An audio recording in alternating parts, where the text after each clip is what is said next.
राधा वल्लभ श्री हरिवंश महाराज जी।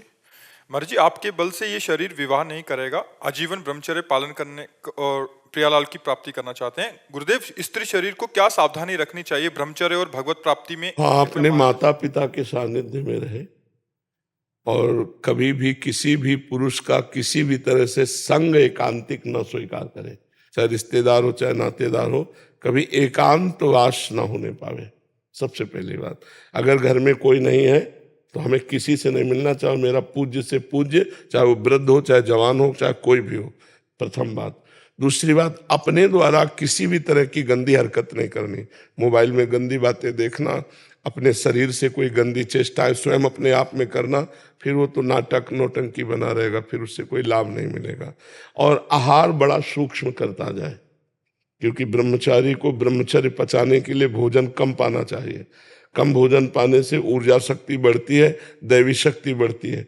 और कम से कम 2 घंटे आसनों में बैठना सीखे। आसन, पद्मासन, सिद्धासन, इनमें बैठना आता है तुम्हें लगाना?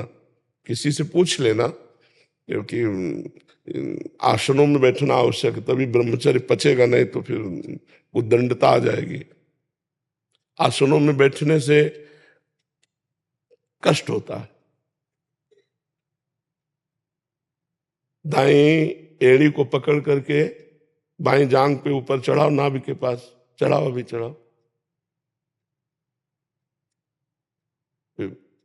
फिर बाएं को पकड़कर दाएं की तरफ ऊपर चढ़ाओ। चढ़ गए? दोनों ऐसे हैं, देखो इसे कहते हैं पद्मासन। अब दोनों हाथ रखो ऐसे और सीधी हो जाओ। 5 मिनट, 10 मिनट, 15 मिनट, धीरे धीरे ऐसे बढ़ाना। जितना कष्ट हो उस समय सोचो मैं शरीर नहीं हूं, चुपचाप शांत ऐसे अभ्यास करो, ठीक है? पहले इतना करो, फिर आगे होगा तो हम बताएंगे।